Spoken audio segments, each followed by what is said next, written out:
Je vous souhaite le bonjour, la bienvenue sur notre site et le Verbe s'est fait chair. Bonne écoute.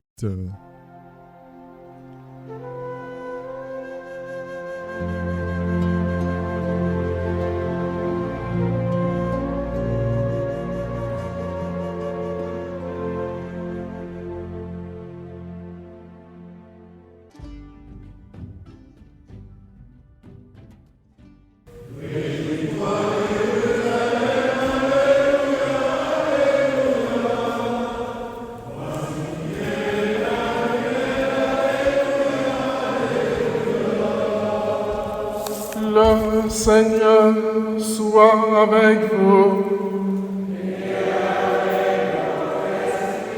Évangile de Jésus-Christ selon saint Luc.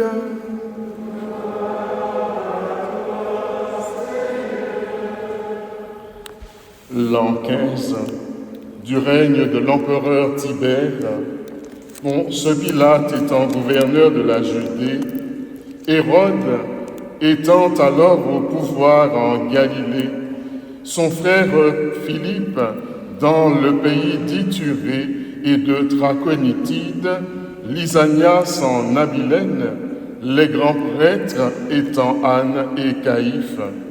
La parole de Dieu fut adressée dans le désert à Jean, fils de Zacharie. Il parcourut toute la région du Jourdain en proclamant un baptême de conversion pour le pardon des péchés. Comme il est écrit dans le livre des oracles d'Isaïe le prophète, « Voix de celui qui crie dans le désert, préparez le chemin du Seigneur, rendez droit ses sentiers. Tout ravin sera comblé, toute montagne et toute colline seront abaissées, les passages tortueux deviendront droits, les chemins rocailleux seront aplanis, et tout être vivant verra le salut de Dieu.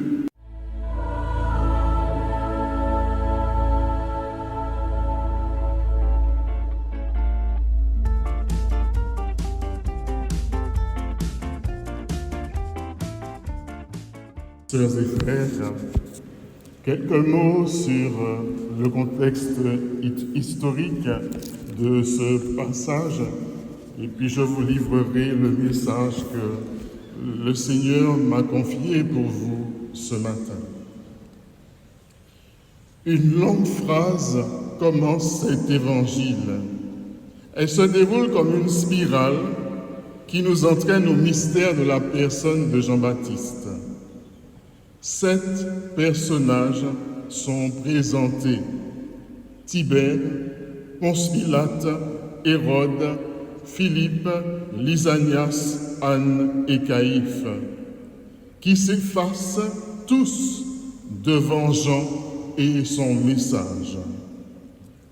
Comme dans le récit de l'Annonciation, où l'évangéliste va prendre le temps de présenter l'ange Gabriel, Nazareth, Joseph, David, avant de prononcer le nom de Marie. Il s'agit d'un moment solennel de l'Évangile. La parole de Dieu retentit dans le désert. Elle retentit dans un lieu ouvert à tous, et tous viennent pour l'entendre, pour se faire baptiser. L'annonce du salut retentit pour le monde. La parole, Dabar en hébreu, s'incarne dans le désert Midhar. Ce contraste entre la ville et le désert est une invitation à sortir de l'un pour aller écouter une autre voix dans le désert.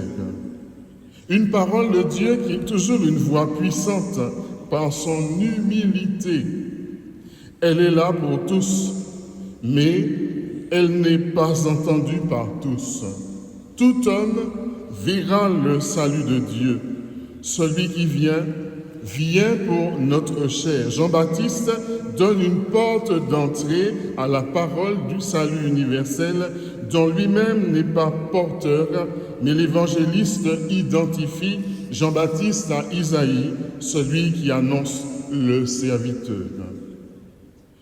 Sœurs et frères, quel message retenir de tous ces événements? Eh bien, tout d'abord que l'avant, c'est l'attente qui est dans le cœur. Aussi, la première dimension de notre prière, c'est d'entendre le cri d'appel jailli du cœur de Dieu qui nous attend. Aujourd'hui, tous les textes de la liturgie nous centrent sur le cri de Jean-Baptiste. Préparer les chemins du Seigneur nous invite à voir une autre dimension de la prière de l'Avent, c'est-à-dire l'écho même de notre cœur à cette attente, la préparation du chemin par lequel le Seigneur doit pouvoir se frayer une route à travers notre humanité et à travers nos vies personnelles. Préparer les chemins du Seigneur, c'est d'abord préparer notre cœur, le plus secret de ce que nous sommes, à la rencontre de Dieu, débroussailler dans notre cœur tout ce qui fait obstacle, redresser les sentiers tortueux. Mais plus profondément, comme le suggérait le prophète Baruch, c'est aussi quitter nos vêtements de deuil pour revêtir le manteau de la sainteté de Dieu.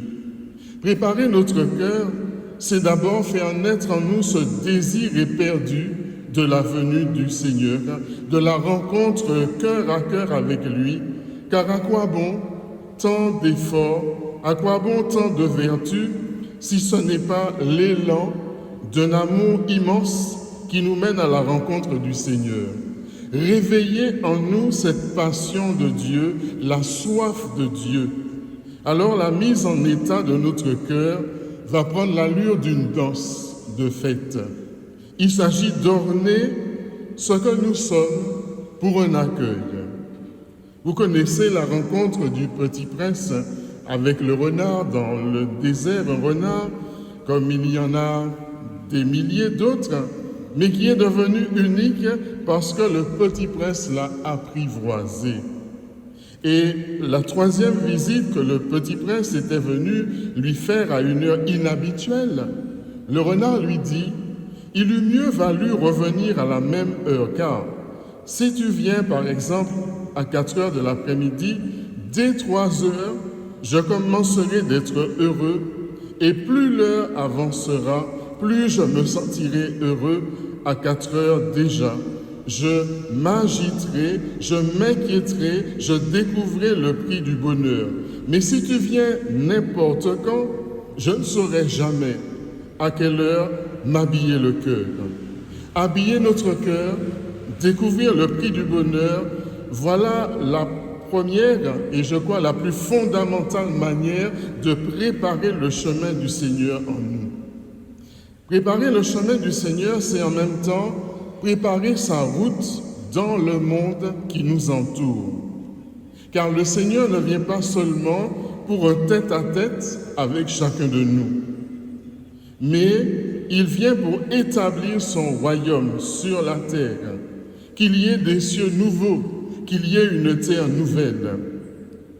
Nous devons donc préparer un monde, un peuple, un lieu où le Seigneur puisse venir, où le Seigneur puisse donner la joie et le bonheur à tous.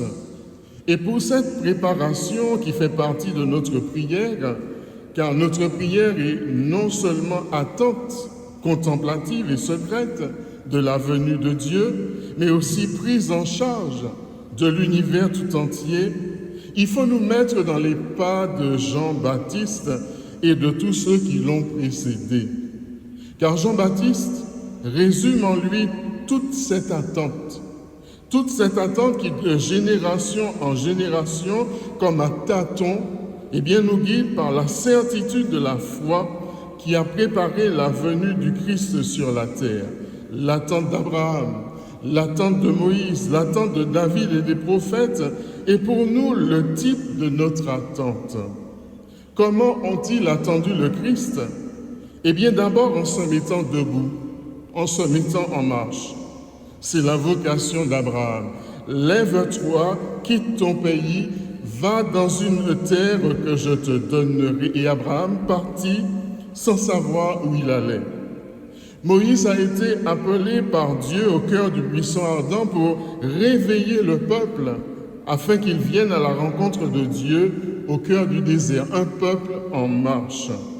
Nous entendions le prophète Baruch promettre au peuple qu'il se remettrait en marche et que ce serait une marche triomphale. Notre prière de l'Avent, notre prière de préparation des chemins du Seigneur, c'est la prière du peuple debout, d'un peuple en marche, d'un peuple qui agit, d'un peuple qui espère, d'un peuple qui croit, malgré l'obscurité de la nuit, parce qu'il a la certitude de l'appel du Seigneur qui le soutient. L'attente des patriarches et des prophètes, c'est aussi la construction d'un peuple et d'une ville. David rassemble le peuple et il construit Jérusalem, la cité de Dieu. Cette ville dont nous chantons « J'étais fou de joie en venant vers Jérusalem. Jérusalem, revêt ton habit de fête. » Jérusalem, la ville de Dieu où le peuple s'unit et se connaît. Jérusalem, la ville où l'on construit le temple, le lieu de la demeure de Dieu parmi les hommes.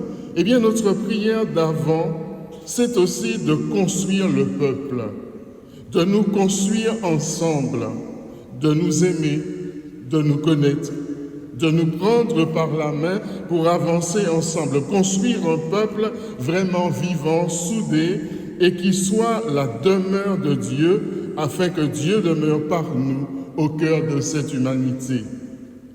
L'attente des patriarches et des prophètes, c'est aussi la consolation. Dieu a suscité les prophètes pour dire au peuple qu'il est aimé de Dieu, que sa souffrance va être guérie et que Dieu consolera son peuple comme une mère console son enfant en le prenant sur ses genoux, comme un père apprend à marcher à son enfant en le tenant par la main, comme une femme qui ne peut oublier le fruit de ses entrailles. Et même si une mère pouvait oublier son enfant, moi, jamais, je ne vous oublierai, dit le Seigneur.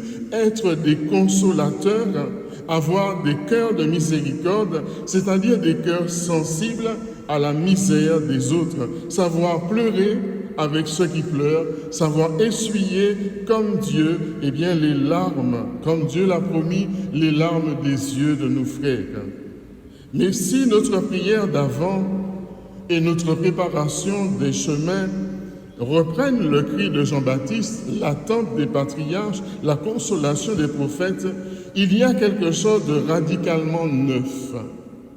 Ils attendaient le Seigneur, mais pour nous qui attendons le Seigneur, eh bien nous savons qu'il est déjà venu. Et nous représentons déjà nous pressentons déjà quel est son visage. Nous connaissons déjà les traits de sa face. Oui, le Seigneur est déjà venu. Et pour nous aujourd'hui, préparer les chemins du Seigneur, ce n'est pas seulement avancer dans la nuit, mais chercher les chemins que lui-même a déjà parcourus. En effet, le Midar est d'abord le lieu de la Dabar, avant d'être le lieu de la tentation, de la mort et du mal. Car Dieu est venu sur la terre, chez les hommes. Dieu est déjà venu dans le monde et il vient. Il ne cesse de venir. Dieu est avec nous. Emmanuel, il est là. Cette prière donc de cet Avant, c'est retrouver les traces de ses pas. Chercher les vestiges des chemins du Seigneur que déjà il a tracés et que nous devons renouveler pour qu'il puisse revenir remplir toutes choses de sa gloire. Un peu comme dans une forêt, on recherche un sentier qui a existé et dont nous savons qu'il conduit vers une clairière. Mais en même temps, il y a beaucoup de broussailles qui l'ont envahi et il faut de nouveau le dégager. Rechercher ce sentier dans la forêt voilà notre prière de l'Avent. Et je voudrais en terminant vous laisser ces paroles qui sont de Saint Jean de la Croix, qui mieux que tout autre a décrit les chemins du Seigneur dans le monde et dans le cœur, et qui écrit « Ô forêt sombre, bosquet, dites-moi s'il est passé au milieu de vous. En répandant ses grâces, il a passé par ses voies en grande hâte, posant sur eux son regard d'un reflet de son visage. Il les laissa tous revêtus de beauté. Que notre avant soit donc la recherche des reflets du visage du Christ en nous, autour de nous, ces reflets du visage du Christ qu'il a posé sur chaque être. Il a posé son regard. Il les a laissés tous revêtus de sa beauté. Sachons être ces veilleurs, veilleurs de beauté, et retrouver la beauté du visage du Seigneur qui est enfoui dans notre cœur, qui est enfoui dans le cœur de nos frères et de nos sœurs. Amen.